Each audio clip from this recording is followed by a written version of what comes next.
conceive, believe, achieve. Shut the f*** up. You're listening to Believe You Me with Michael the Count Bisping and Paul Felder. Woosah! Ladies and gentlemen, we're back. It's a Tuesday. I look like I'm coming at you from some kind of... You look like me. Foreign spaceship-y, like teleportal thing. I'm still in England. We're going strong.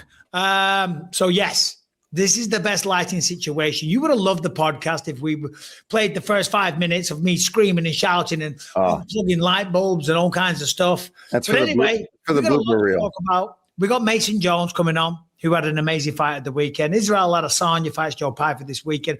We're going to talk about all of that stuff. We're going to throw in some UFC London stuff. But as I always say, Paul, how the bloody hell are you, sir? I am good, sir.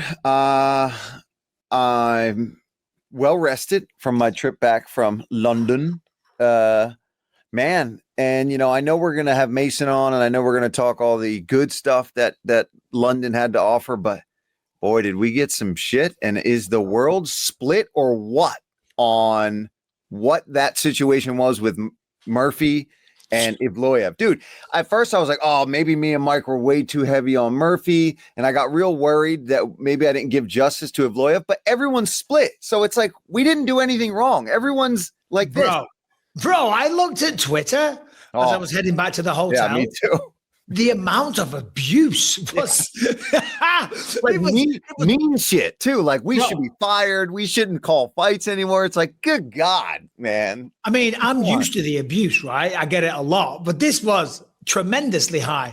And it threw me back to when I last called a Lerone Murphy fight against Josh Emmett. Yeah. And it was the same thing then. And that was also me and you. So it's like, oh shit. Oh my God. Man.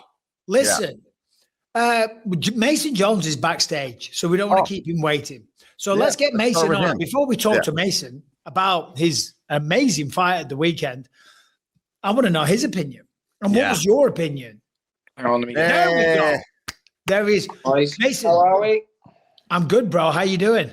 Yeah, all good. A little bit bruised, nothing too bad. Yeah. Oh, yeah, good. I'm good. I'm really good. Yeah, sunny, back in sunny Wales. The lip looks extremely painful and sore. It's just bruised. Like inside, none of it was cut. It's just fat. It was the spinning elbow clipped me. It hit me lovely in the lip. To be fair, like that was the one thing I know I didn't see it coming, obviously, because it dropped me. But it was the one thing. Even though we did so much breakdowns on everything he did, it was the one thing we sort of didn't assume he would do. I was leaning, my head was heavy over the left-hand side. I kept it behind the knee, but I kept my head broken on the left-hand side, mainly just to completely take apart his left hand. He's got a lovely leaping left hand. So we kept the head over the left-hand side. I was in and out, it was moving well, and then the spinning elbow absolutely nailed me in the teeth. So, yeah, it was fun. It was fun. Dude, he's a great fighter. He was undefeated. You took a few shots. We can see that on your face. But holy cow, Mason, you said to me, and I said this on the broadcast, you said you wanted a refined performance. You were going to pick the shots. You were going to do this. You were going to do that. You were going to be an elite tactician. We don't want that. I want you to fight the way you fought every single time, because that's why you got the bonus. That's why you are Mason the Dragon Jones. And that fight was bloody phenomenal. Congratulations, my friend. Thank you very much. I would have generally been happy with a Nathaniel Woods-esque performance where he was very technical, very tight. He was in and out. His footwork was nice. And that was the plan. And then everything started well. I started to take the edge away from him. I was coming in and out with range. When I listened to it back, and I literally heard you say you need to get dropped before you guys go, and I was like, no, Christ, no.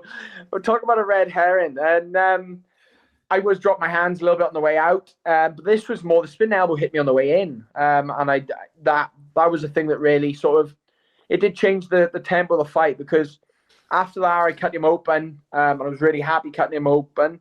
I went back the corner, asked my corner if they thought I'd lost, and they was like, yeah, you definitely lost that round. It was like it was close, but you didn't do enough. Just go out there and just keep hitting that eye. And then obviously that was where you've seen the second round where I started almost walking him down a little bit too keen.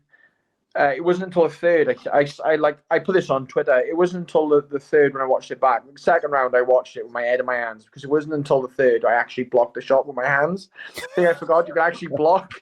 But yeah, it was what it is. Like I had a whale of a time, and I love fighting. I just love the violence of it, and his wrestling, we knew it was going to be strong. I really genuinely thought I would be able to isolate his wrestling a little bit more. Made one or two mistakes. I ditched the whizzer on the cage in one of the exchanges. But again, every time he managed to get the takedown down, I was moving. I scrambled well. I swept him once or twice, worked my way back up. And when he hit the Uranagi, the suplex, I tried the head post, and he was a little bit too big because I landed on my head and he dragged me through rather than me coming out the back door.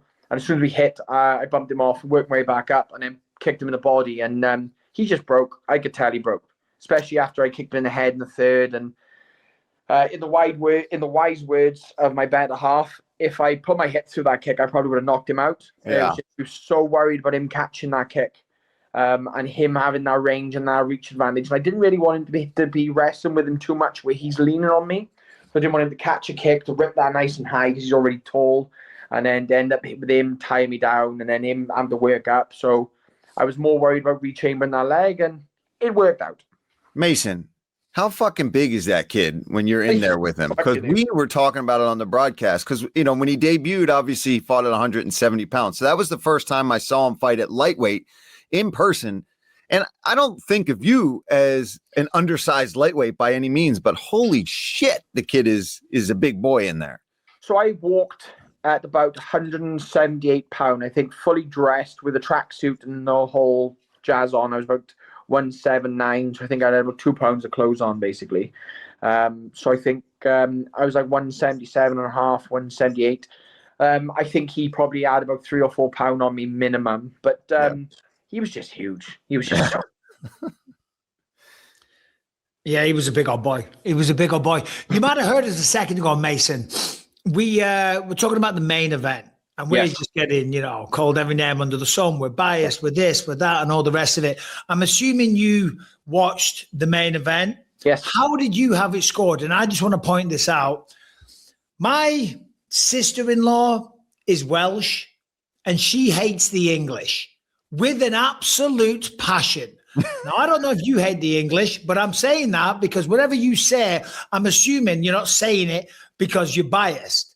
With that proviso fully laid out, how did you score the main event?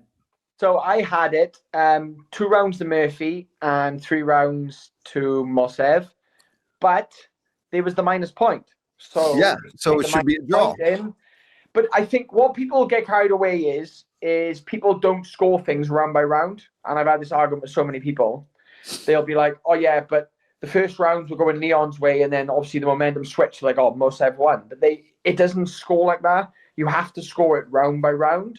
And if you look at it round by round, I had Lerone winning round 1, Lerone winning round 2, Mosev edging out round 3, Mosev winning round 4, Mosev winning round 5. You take away the minus point, it's a draw.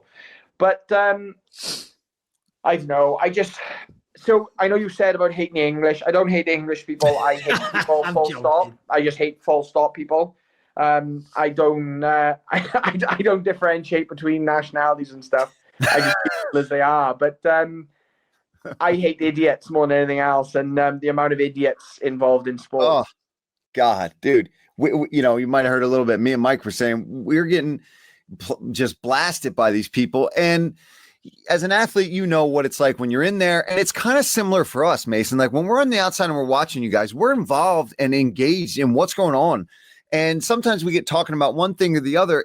We're not scoring fights. We're not influencing judging, and it's just amazing. And the world seems to be split with that one. But listen, they weren't split with your fight. You clearly took over after round 1 and started to dominate that fight. What does Mason Jones do after getting $100,000 bonus for the first time with the big bonuses? And how do you celebrate? You don't strike me as a guy that's a big partier or anything like that. You seem to be a food guy. So what have you done to enjoy yourself since getting that bonus?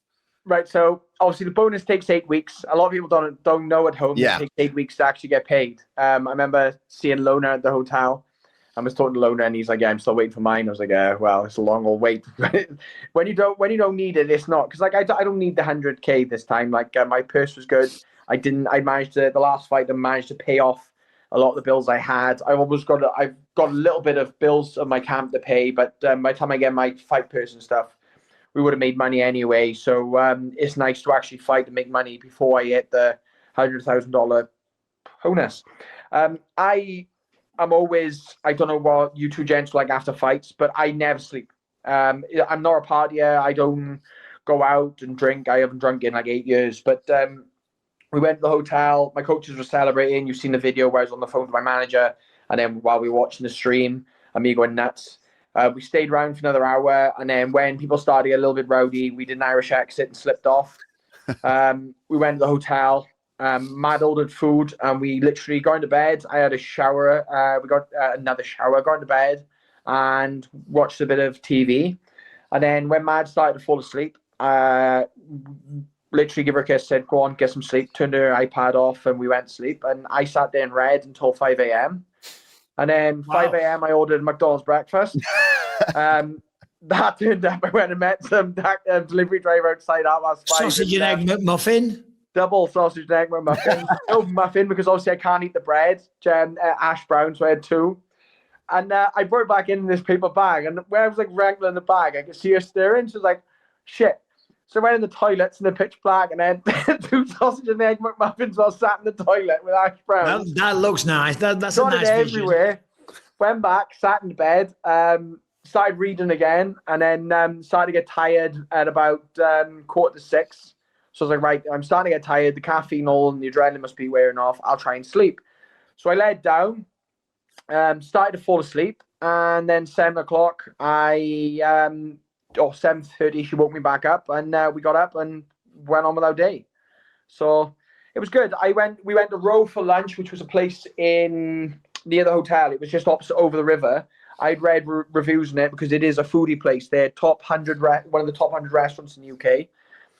They recognized me when I sat down, which was nice, and then they give us a load of food free. So there you go. I had so much food. What is the book that you were reading till 5 a.m.? I only read fiction. I won't read non-fiction, mainly because I always say I'm so busy with like 9 to 5s and different things. I like just to switch off. I don't really watch TV. I don't really watch films too much anymore. I like to just read. So this one is Ignition by Seth Ring. So it's just absolute nonsense. I read an old Russian, it's an Americanized version of a Russian genre about lit RPG. So it's all like statistics and scores and stuff like that. And it's all about fighting and killing people and murderers and stuff like that. All the good stuff. That's crazy. Is there an opponent that you have in mind next, Mason? I would like to say yes, because you got to say yes. The whole plan after, like before this fight when I was running, was I wanted to fight Beneil Dariush or I wanted to fight Michael Chandler. Beneil Dariush is fighting Sally Card on May 2nd, sorry. Yeah. And obviously Michael Chandler is fighting on the White House card. So that's out the way. So then it's like, well, who in the top 15 doesn't have an opponent I'd want to fight? And I was looking at it, and there's so many names there. There's so many people fighting. So my plan is I booked a flight today to go to Vegas. So I'm going to Vegas next week. So I'll be at the UFC PI if any are about a week today. I'm going to meet Gray because he's living out there now. Go to the UFC PI and see obviously what their interest is when I be out again. I got to swing by California on the way out just to pick up some stuff. I left a load of Onyx training kit that I'd ordered that finally turned up. I got some mail, a load of jewelry and clothes I left in the house there. Off my roommate, I fly back. I'm looking at the top 15 here, and fight start. Is Fiziev is in there? Fiziev, yeah. There's loads, and they're all tough fights. Dan Hooker. Oh, yeah. Dan Hooker would be a fucking crazy fight. That's a good one. Dan Hooker's another fight. Fiziev, Dan Hooker. I prefer to fight Dan Hooker than Fiziev. Yeah, well, and Dan Hooker gets you in the top 10 if you beat him. Yeah, but there's a lot. And the thing is, you never know how the UFC is going to play it. Because sometimes they're like, you have to fight 15 to 13. You have to fight one of those three. And other times then they're like, you're on the outskirts and all of a sudden you're fighting number 8. So I don't really know how the UFC do it, how they decide. I'm just interested in fighting someone in the top 15 and getting a number next to my name. I think after that performance, man, I think you'd be surprised at where you might end up because, I mean, me and Michael were even talking to Dana. When he came in, he was, talking to people, taking pictures, and there was a little break, and it was a little bit after your fight, and we were both saying how, like, holy shit, that's what we're here to see, right? When you guys laid on the line, because it was technical, it was violent, it was back and forth, then you took over, it was bloody. It's not that you have to go out there and let technique and let game plans go out the window. I think you guys both showed that you can do that, and it can still be an absolute war. Just have fun. Like, I remember watching you fight all those years, and you always had fun. And that was the thing. It's like, it is a pleasure to be in there. Like I said before this, I chose this journey. Like, after I left the UFC last time when everything went on and I was at my low point, and then I needed surgery, and I had debts, and I had all this stuff. It was like, you have to choose to get up and do it. And I chose to do it. Like, so, all right, yeah, hard on me. I needed knee surgery. I was in debt. I was struggling. I had no income. But it's because I chose to do it. Like, I could have chose to get a job, and I could have chipped away, and I would have paid off by now. Like, I chose to be there. So grow up, go in there and enjoy yourself. Strap in. What's the point going in there and not having fun? I just don't. Yeah. Well, Mason, you should be proud of yourself. It was an awesome performance. It rocked the O2. It got you a bonus. And more importantly, I think, get you big fights going forward. So we had to have you on. Felder was like, we got to get Mason. We got to get Mason. It seems like you two, you might hate Englishmen, but you love the Irish Dragon by the sounds of it. I'm a massive Paul Felder fan. I've been a massive Paul Felder fan for ages. Obviously, Bisping, you're still up there with the greatest UK fighters of all time as well. Don't oversell yourself. I did laugh, and I will say on this, though, when I pulled him outside the hotel and you managed to not see the curb and tripped over the curb going in the hotel. And I was like, Paul, I said to him, Paul, Bisping, didn't you see the curb? He looked at me, he said, fuck right off. Well, I don't know if you know this, but having one eye can be problematic. I know, that's right. Mason, enjoy this time, man. We're going to let you go. But honestly, be proud of yourself. That was awesome, man. Congratulations, brother. No, massive fans, boys. Thank you so much for having me on. And honestly, it's my pleasure. Anytime, drop me a message. I'm always here. Yeah, keep us in the loop if you find anything out on who rumors or who you might be fighting. Hit me up. Definitely. All the best. Thank you, boys. All right, today's episode is sponsored by Shopify, and I just want to say this. If you are sitting at home and you have a business idea, you want to get a business off the ground, or you want to take your existing business, whatever it is, you want to take it online, you want an e-commerce platform, you want to take payments by every single major payment method all over the planet and have all eyes on the planet be able to see it, it's never been easier than with Shopify. It is so cheap, affordable, easy, and professional to do it with Shopify. Shopify is the e-commerce platform behind millions of businesses around the world. And right now you can get started with your own design studio with hundreds of ready-to-use templates. Shopify helps you build a beautiful online store that matches your brand style. You can get the word out like you have a marketing team behind you. You can easily create email and social media campaigns wherever your customers are scrolling or strolling. And best yet, Shopify is your e-commerce expert with world-class expertise in everything from managing inventory to international shipping to processing returns and beyond. So what more are you waiting for? So if you've got an idea, make it a reality and do it very simply and cost effectively with Shopify. And right now, you can sign up to Shopify for $1 per month for a trial period. $1 per month trial period at shopify.com/believe. Go to shopify.com/believe. That is shopify.com/believe. All right. Yeah. McDonald's in the bathroom. What a way. I said McDonald's in the bathroom. What a way to celebrate 100K.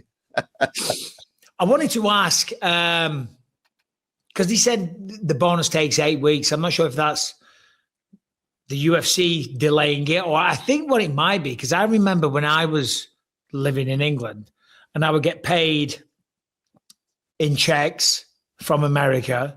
When I would bring it back and they were large numbers, they had to verify it and send it off for collection, I think they call it. And it would take bloody ages. So anyway, whatever. That's something nice to look forward to him. And hopefully he can treat himself to something a bit more than some double egg McMuffins at 4 a.m. in the bathroom. Yeah. So back to what we were saying, and we're not going to spend too much time talking about UFC London because it's Tuesday. We've kind of missed the hype. I'm in England. It's pouring down with goddamn rain and cold and freezing. It was beautiful and sunny last week, but it is depressing right now. We had the best weather. So 1, 2, I had Lerone. 3, I remember on the night thinking Lerone, but then I did a post show with Adam and Nick, and I think I said this on commentary. There was a big shot from Movsar at the end of the 3rd round, and I did say maybe that was enough to steal it. So anyway, whatever. The reality is he won the fight according to the scorecards. He will, so now he's 20-0.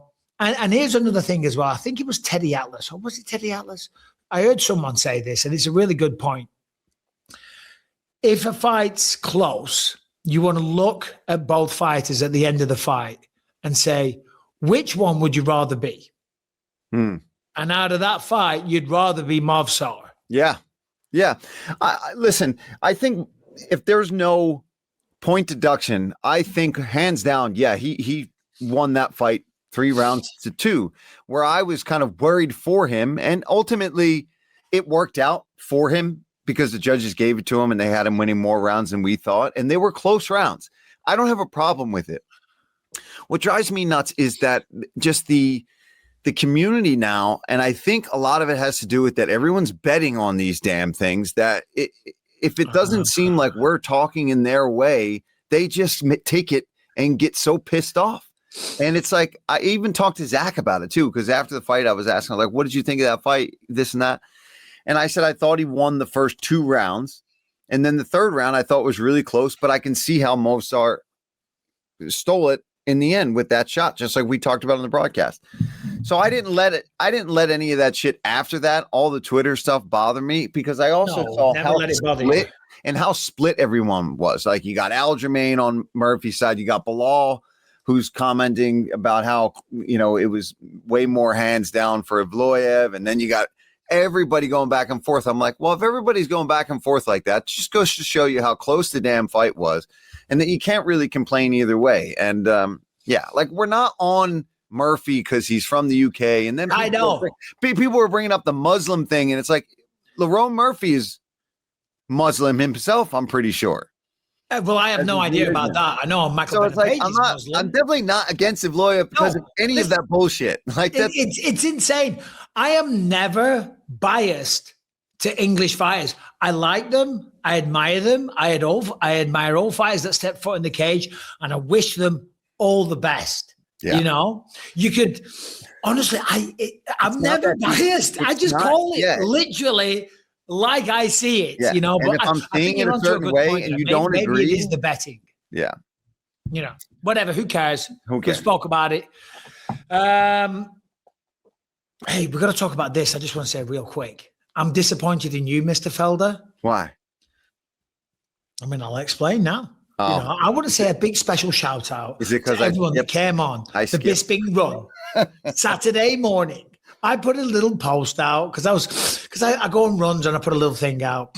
I said this on the video, and people are always like, you going for a run in London, Bisping, or going for a run? I'd love to come for a run with you sometime. And I was running with my brother in California. We had our shirts off. The vibes were good, and I'm in a good mood. The endorphins are going. So I'm like, you know what? If you want to go for a run in London, let's do it. Saturday morning. I had no idea. Like 250 people or something were outside. It was absolute carnage, chaos. It was an awesome time. Everyone had a big smile on their faces. We ran to this farm. We ran around it a few times, did a little Q&A, bunch of pictures.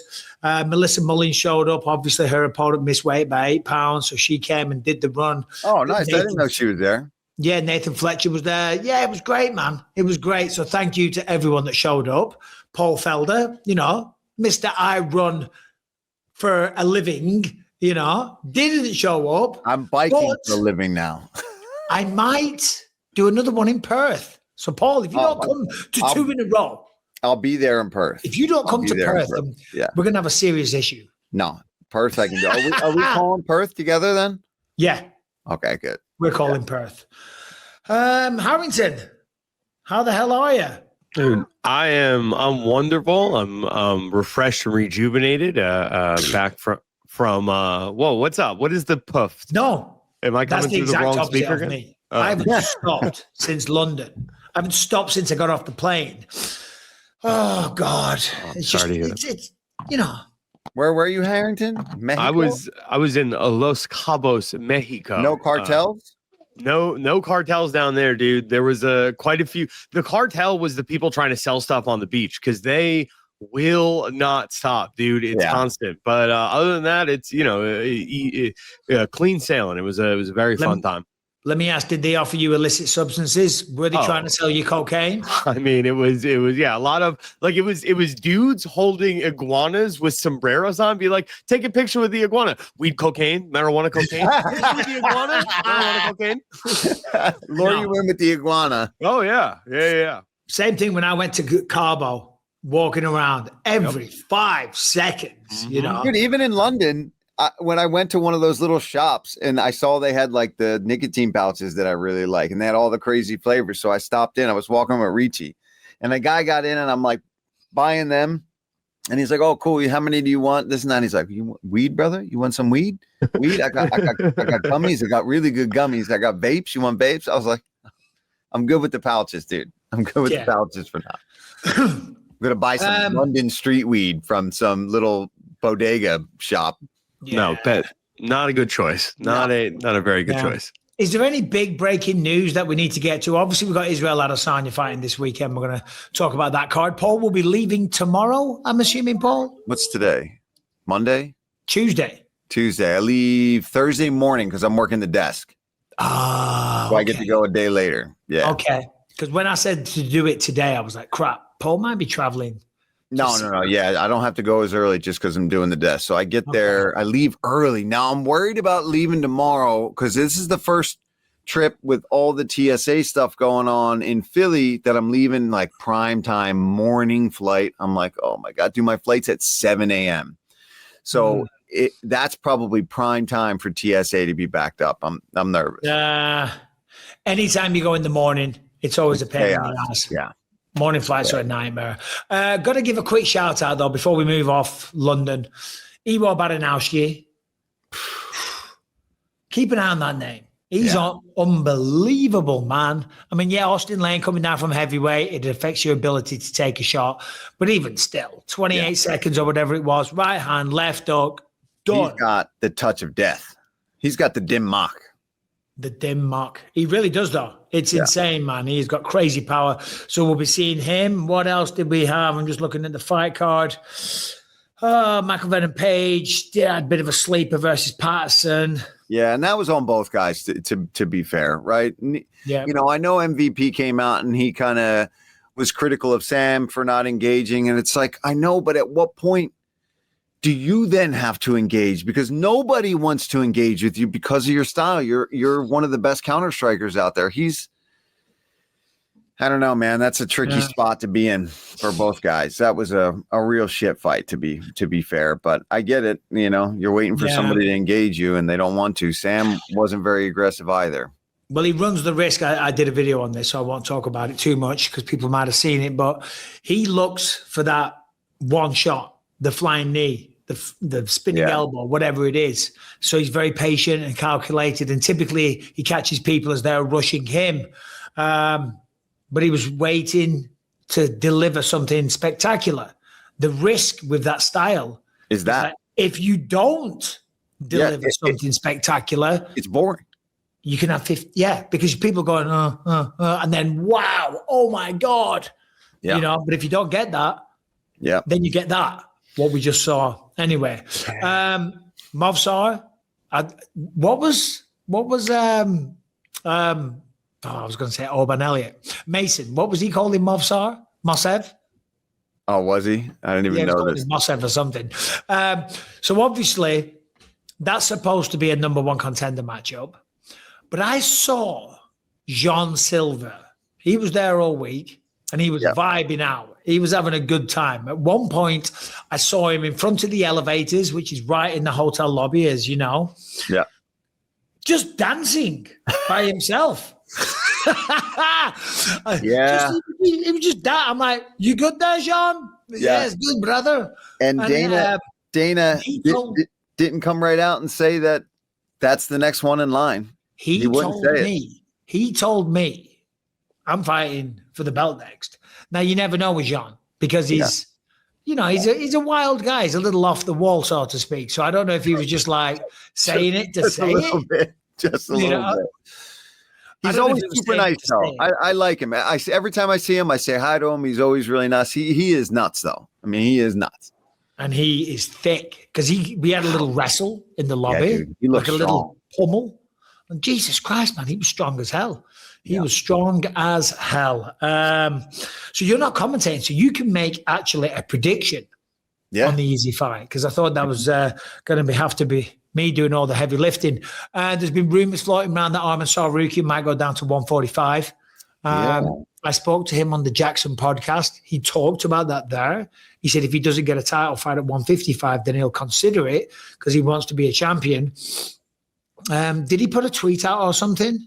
I think he did, saying, is it time to give me the shot at the belt? And something like that. Like he's already trying to put himself in that situation, which he's not going to get.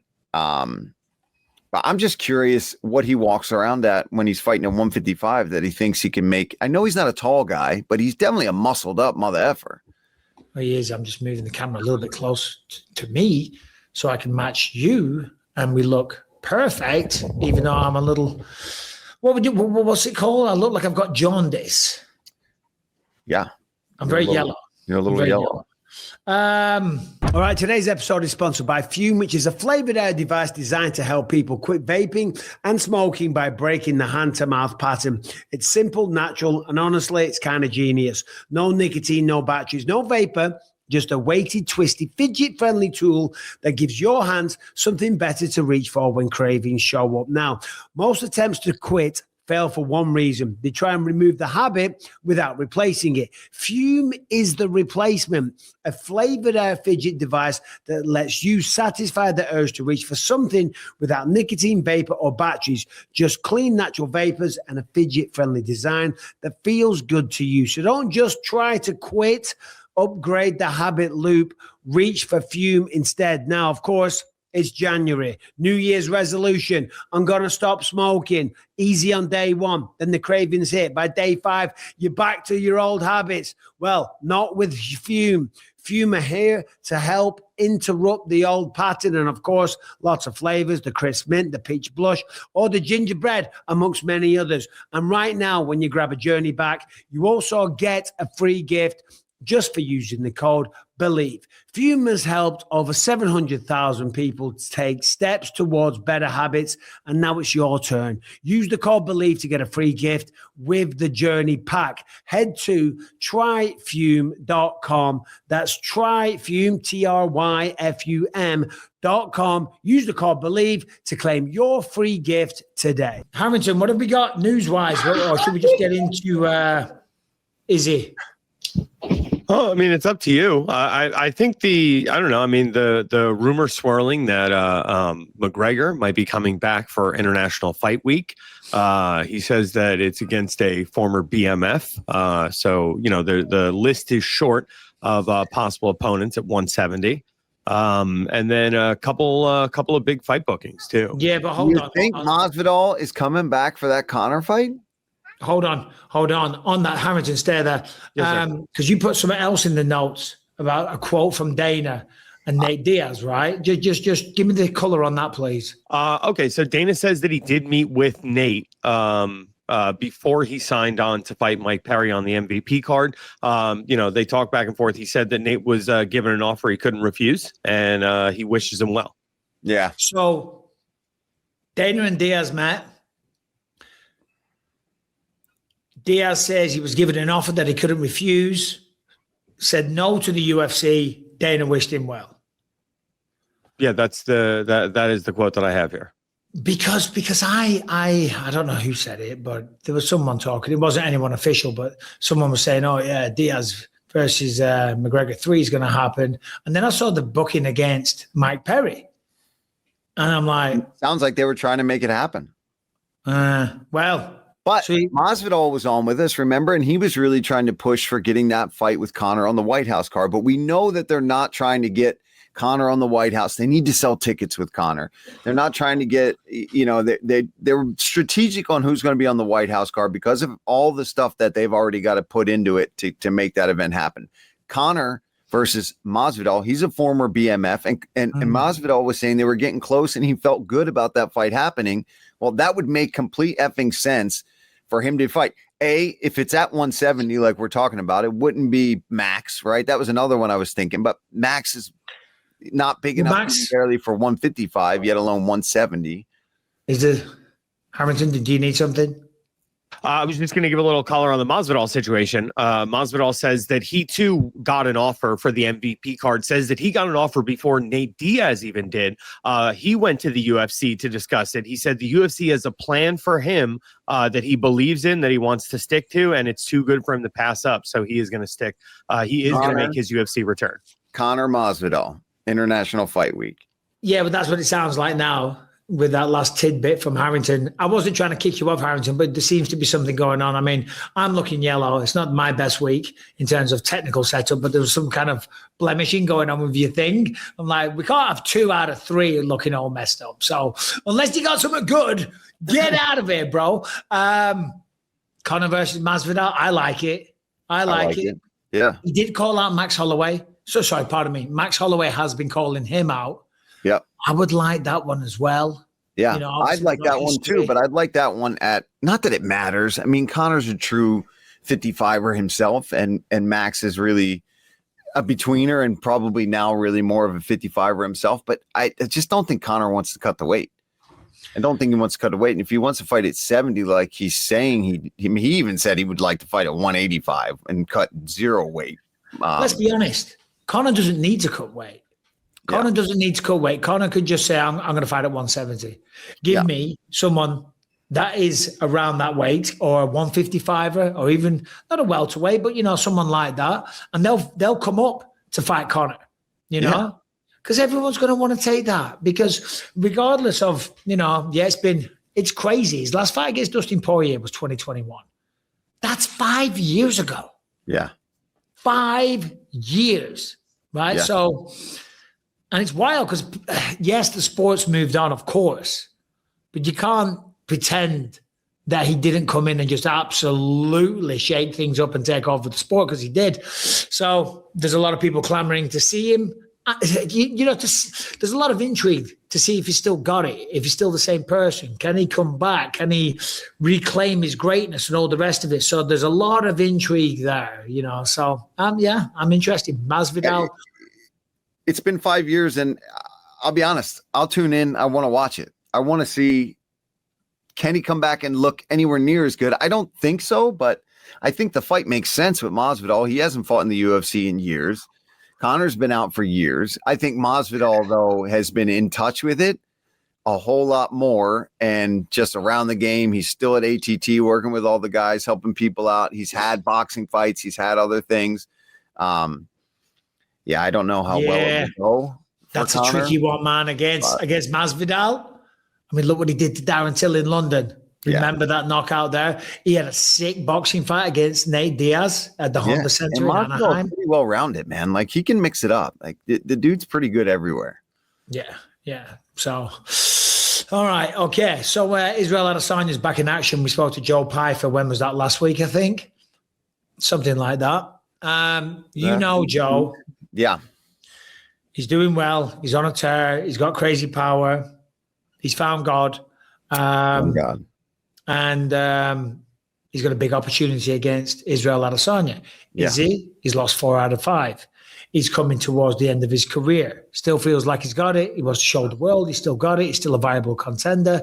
Joe Pyfer's not an easy man to beat, but Israel Adesanya is the second most successful middleweight that the sport's ever seen. But he's lost 4 out of his last 5. What do you think happens in this fight? I think prediction wise, or just how I think the fight's going to shake out? Yeah, well, let's start with how you think it's going to shake out. Well, I think Joe is going to try to use his power. I think he's going to have to move forward and get in Izzy's face. I think he's definitely and should.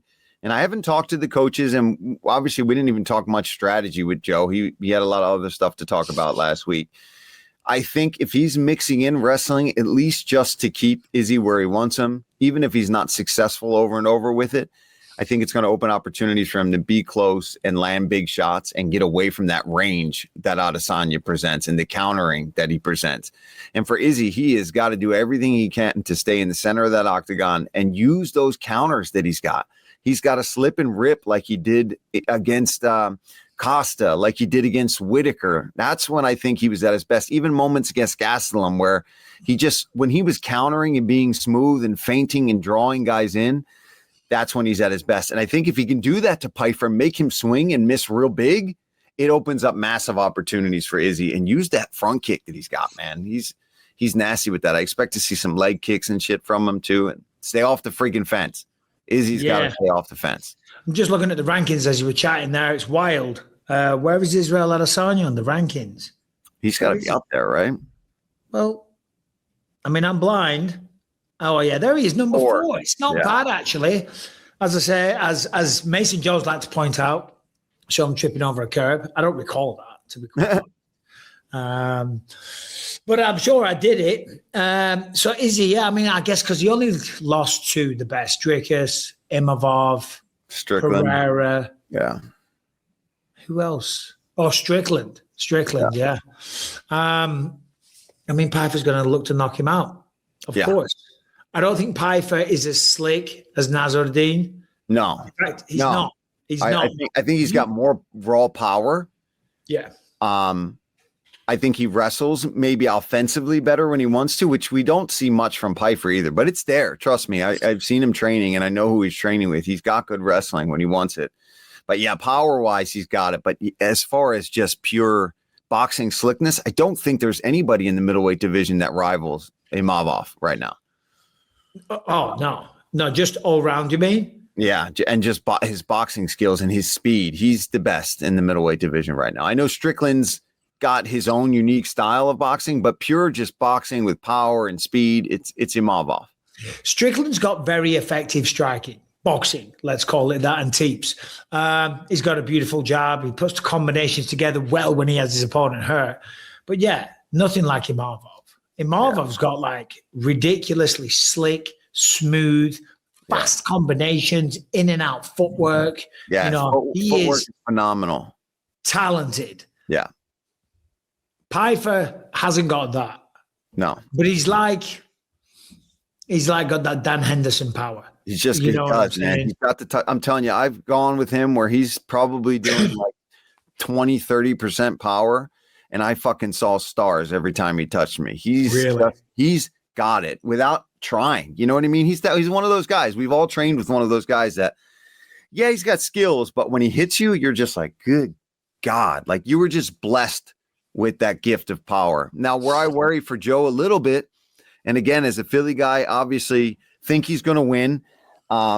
Think he can knock Izzy out, especially just on the trajectory that Izzy's been on lately. But I think the deeper the fight goes, the more I worry for Joe. And we saw that happen when he fought Hermanson.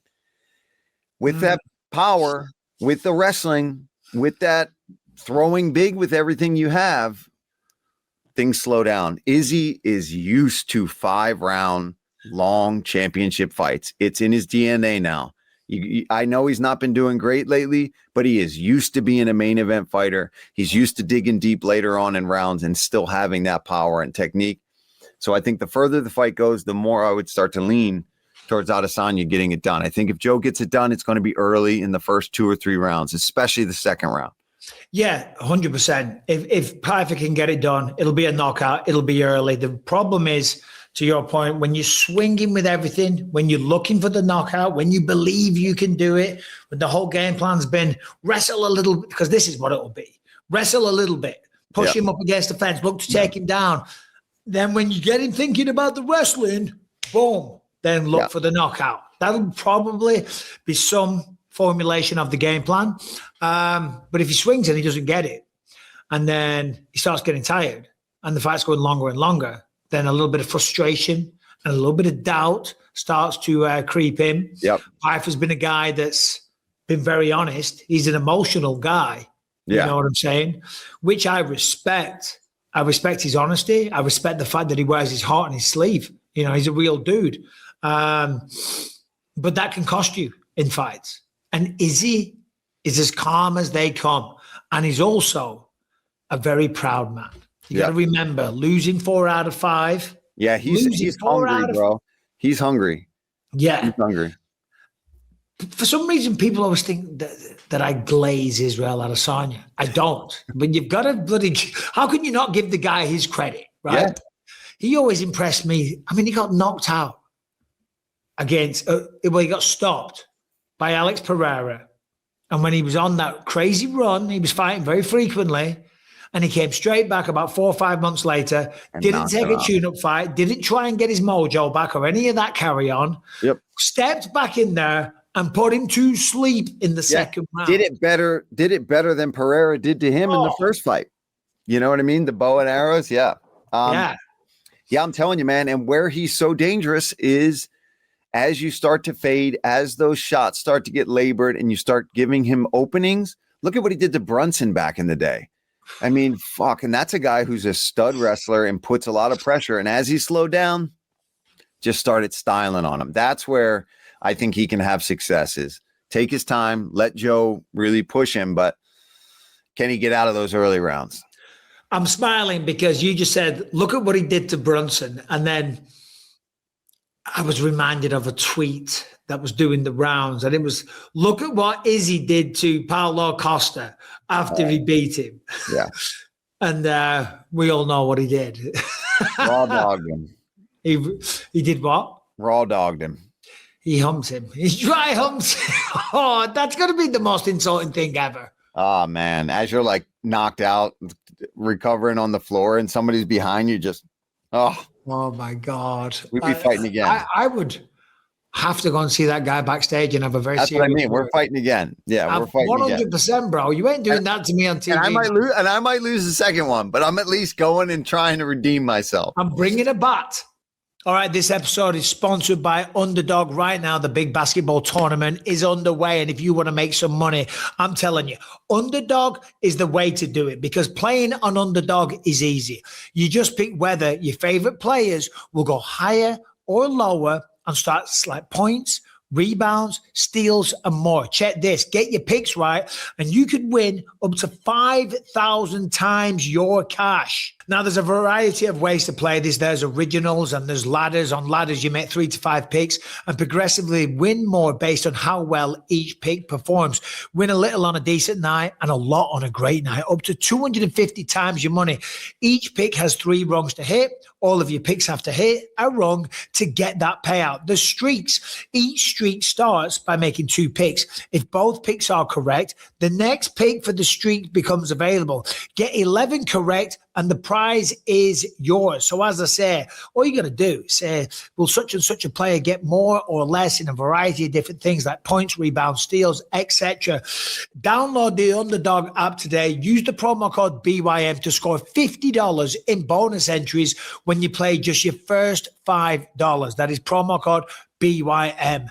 Underdog, make picks, win money. Must be 18 plus, 19 plus in Albuquerque, New Mexico, 19 plus in Colorado for some games, 21 plus in Arizona, Massachusetts, and Virginia. And present in a state where Underdog Fantasy operates. Terms apply. Concerned with your play, call 1-800-MY-RESET or 1-800-GAMBLER or visit ncpgambling.org. Arizona, 1-800-NEXT-STEP. Or text next step to 53342. New York, call the 24/7 Hope line at 1-877-8-HOPE-NEW YORK or text HOPE New York 467-369. Right, predictions. Yeah, I mean, given everything we just said there, if Izzy loses this one, I think that'll be the end of his career. I think he will choose to say, I clearly haven't got it anymore. Because back in the day, I would have smoked someone like Joe Pyfer. And the reality is, what is he, 37, 38, without looking it up? It comes to everyone. It comes to everyone. And this sport often decides when you retire. You know, the sport retires you. You don't retire the sport. And that could be what we're seeing. Or it could just be that he had a good run of fighting a lot of kickboxers, maybe not the best wrestlers. I'm not trying to rip on his career. And then he went up against Drickus, had a bad night against Sean, maybe. Who else? Pereira. There's no shame in any of these losses. Imavov could be the next guy. But when it's 4 out of 5, and then you lose to Joe Pyfer, that's like 13, and now it's 5 out of 6. When you're losing 5 out of your last 6, that's time to walk away because he's made a lot of money. He's smashed it out the park. He defended the belt like 4 or 5 times.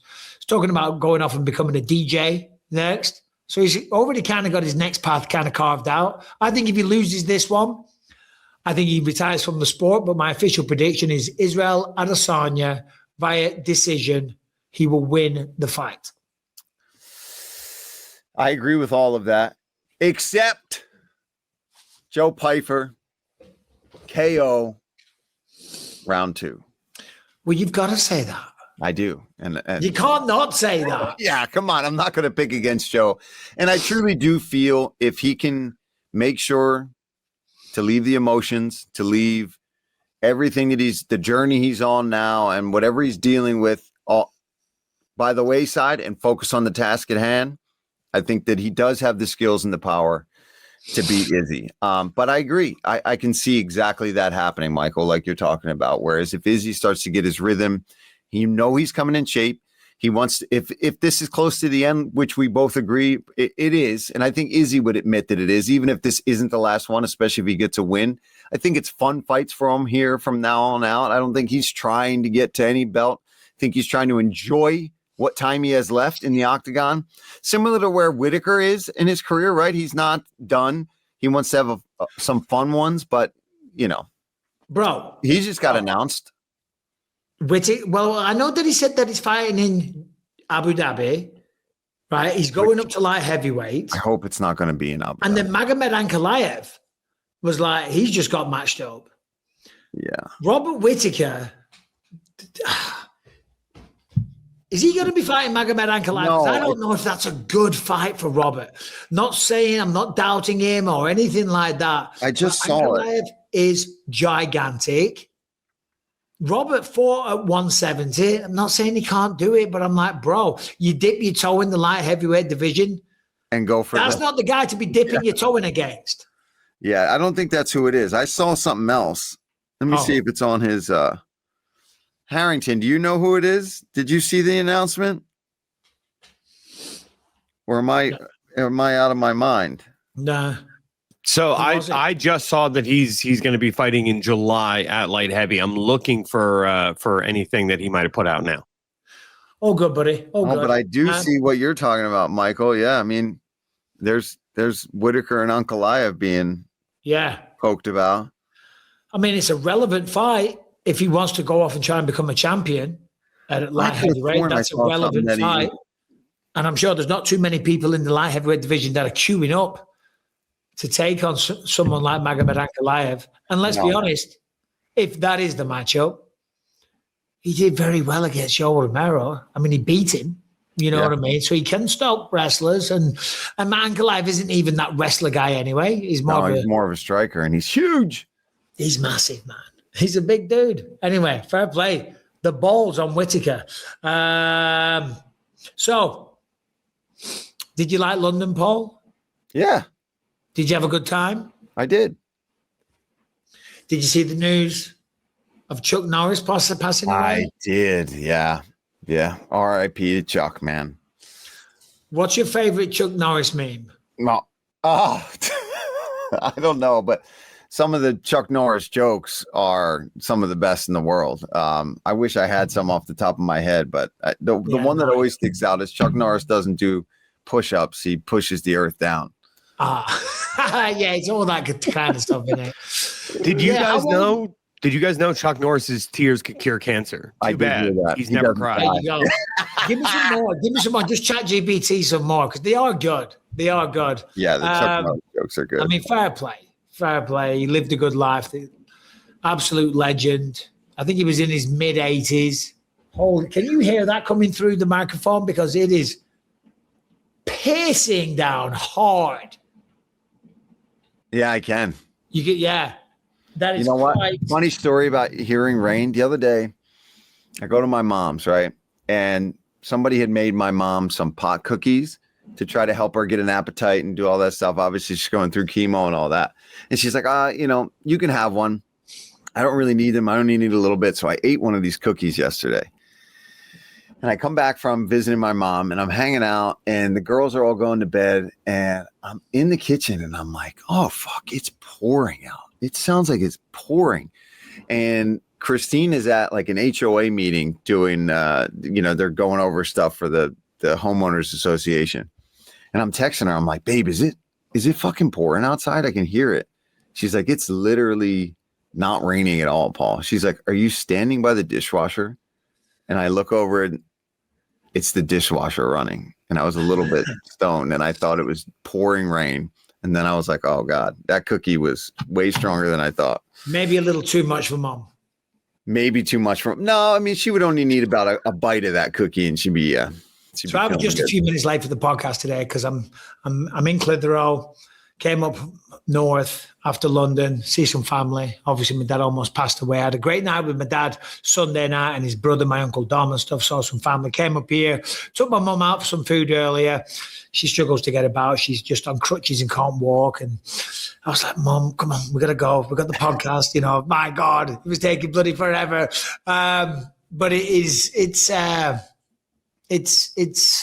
good to be home. It is. I went for a run this morning, just running around the little town where I'm from, and it's just floods back so many memories. You know what I'm saying? Tried to go up the castle, but the castle's shut down. They're renovating it. So, to be fair, it's been there since like the 11th century. So it's probably needs a little upkeep.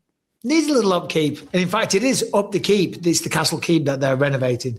All right. We're going to do a shorter show today, sadly, because of the travel conditions. Herringbone. Well, God said, let there be light. Chuck Norris said, please. Said, say, please. That's a good one. Chuck Norris invented the giraffe when he gave a horse an uppercut. I've seen that one. Yeah. Death once had a near Chuck Norris experience. And Chuck Norris once threw a grenade and killed 50 people. Then it exploded. Yeah. Harrington, how did he pass away? Do we know? It says it was an unexpected medical emergency. So unclear. The family staying pretty close-lipped about it. Has Chuck ever addressed these jokes? Has anybody ever interviewed Chuck Norris and like asked him, what do you think about all these legendary jokes that have come up about you? And because it kind of came out of nowhere, the legend of Chuck Norris. Do you know what I mean? I mean, my Nana loved a Walker Texas Ranger, by the way. Whenever I was over visiting her house, she would always have Walker Texas Ranger on. I have it here. So he was asked to narrow down his top 10. So he has it that he can. Chuck Norris can dribble a bowling ball. Chuck Norris can do a wheelie on a unicycle. We live in an expanding universe. All of it is trying to get away from Chuck Norris. He had a good sense of humor about him. He loved them. Yeah, of course. I mean, 86 years old when he passed, by the way. Damn, 86 years old. And that's Chuck Norris who looked after himself, because I saw, it wasn't too long ago. He was still like pumping out exercise equipment and stuff like that. He was working out his entire life, and he made it to 86 years old. I mean, what am I, 47 now? What are you, 41, Paul? Yeah. I mean, you've still got another 45 years if you live to the same length of life as good old Chuck. I'll take it. To your point, Michael, he climbed a 10,000-foot elevation peak in California just last year at 85 years old. Jesus Christ. That's crazy. That's what I want. I want to be like that. I want to be like Chuck. That's what you got to do. You got to have a healthy a long health span, not a lifespan. Yeah. You know the difference between exactly. those? I want to still be doing that kind of stuff, not just still kicking around. Yeah, you don't want to be stuck on here, not able to get about and enjoy yourself and be miserable and in pain and all the rest of it. You want to be able to live your life, you know. Yeah. So he's an inspiration to a lot of people, and it's a sad day indeed. Do we have a 3-punch combo segment for this show, Harrington? Yes, we do. So 3-punch combo. I was taking a look at that. One of my favorite threads that I saw recently. Who is the most underrated fighter in MMA history? A lot of the poster here. Just give me 1 second to read it out. He said to me, John Pork says to me, it has to be Demetrius Johnson. Not that he hasn't been given some shine. I know a lot of people put him in the GOAT debate, but I still don't think that's enough. DJ was otherworldly. So many title defenses, saved the division, suplex armbar. Guy is levels above everyone in his prime, and he beat Cejudo. Yeah.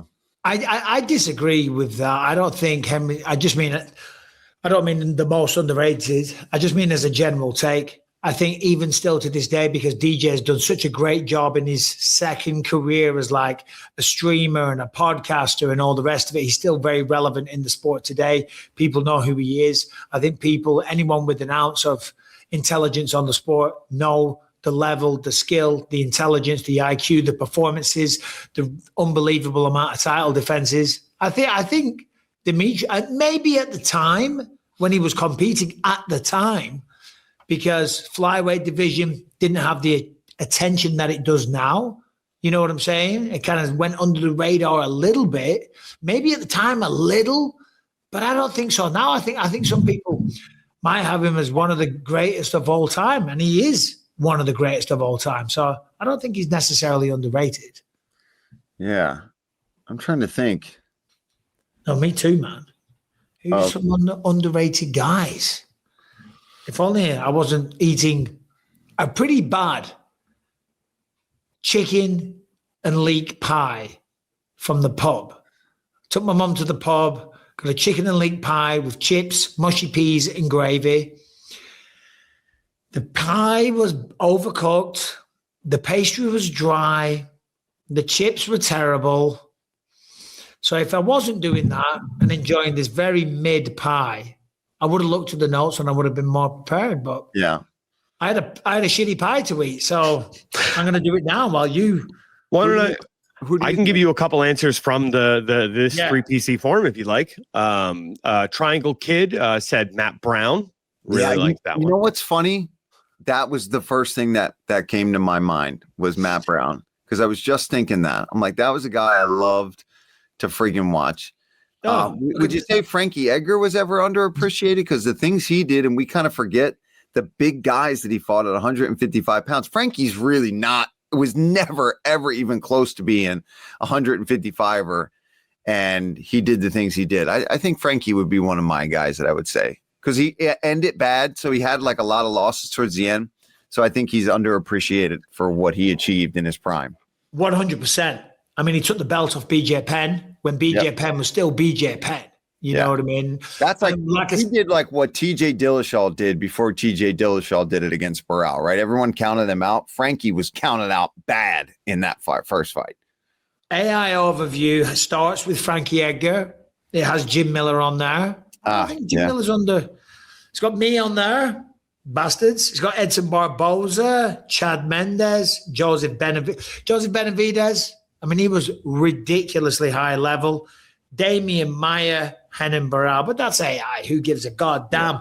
I like your choice though, the Frankie Edgar one, because unlike Demetrius, he retired from the sport, and I know he does a podcast and stuff like that, but he's not in the headlines when you go on social media. He's not out there as much. You're not seeing Frankie Edgar stuff. I see a lot of Demetrius stuff though.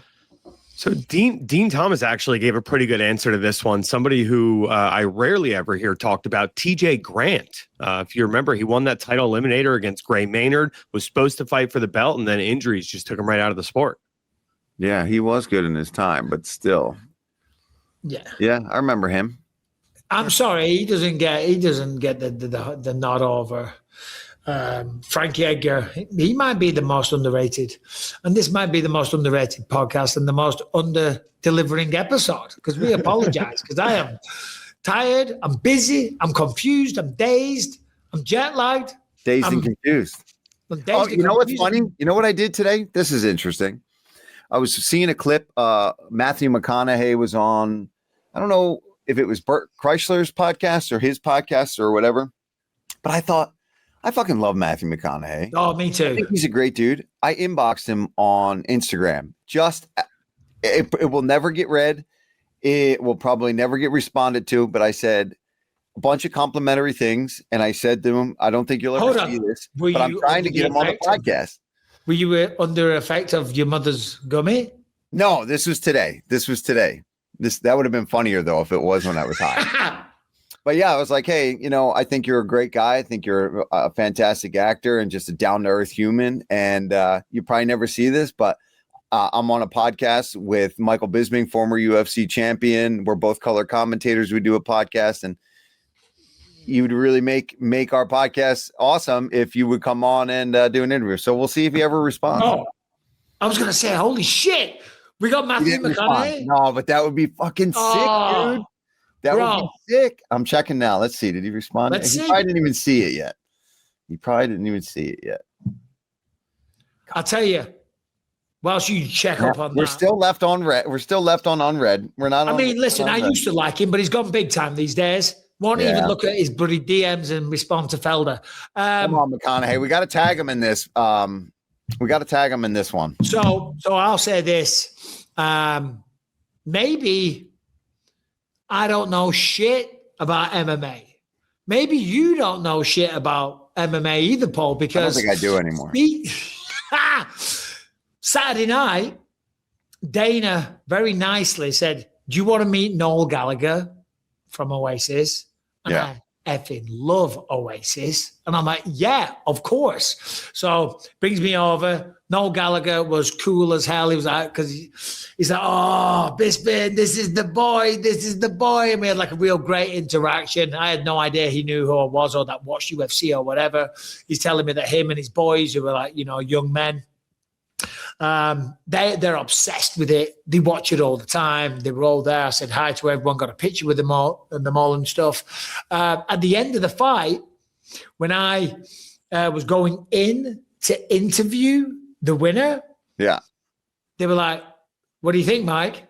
I said, well, I think Lerone got it. And they went, really? We scored it for Movsar. Damn. So Noel Gallagher, my new best mate, and just had to drop that name. And his sons, incidentally, all know more about MMA than me. Well, they were right. They were right. We were wrong. Yeah. What are you going to do? We're racist, clearly. Yes. We don't like Muslims, even though I think both guys are Muslims. Yeah. Oh, well. Okay. Listen, we're going to do. Can I just remind people that 3PC is an online community where fans and fighters meet to discuss all things MMA. And if you're listening to this and want to join the conversation, head on over to 3 Punch Combo, use the promo code BYM and get yourself a couple months free. Very well said. If you want to send a question in, send it into bympod@gmail.com. I'll be back next week. Things will be back to normal. The camera will be extra defined and anything else, right? We'll have a few guests on as well. So I apologize for the lower level production today, but we got the episode in, and for the delay.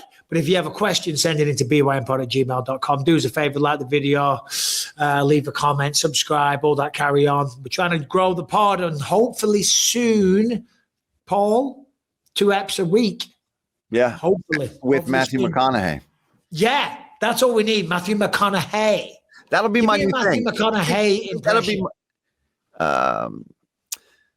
all right. That's good. I like it. I can't do it. 1, my voice is raspy. 2, I'm English. Mm-hmm. That's one of the best scenes of all time. Dude, it's so good. It's so good. I do love him. I know he's not going to come in the podcast, but he is one of my go-to actors. I think he's great.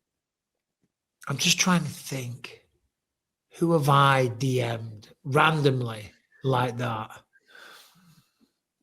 Not Conor McGregor style, of course. No. I mean, like, you know, it's like, oh, hey, bro, what's up? You know, I've done a few over the years and they get back to you eventually. Anyway, if you've got a question, send it in. Do we have any questions this week? Brian and Mike Harrington, are you there? And Brian?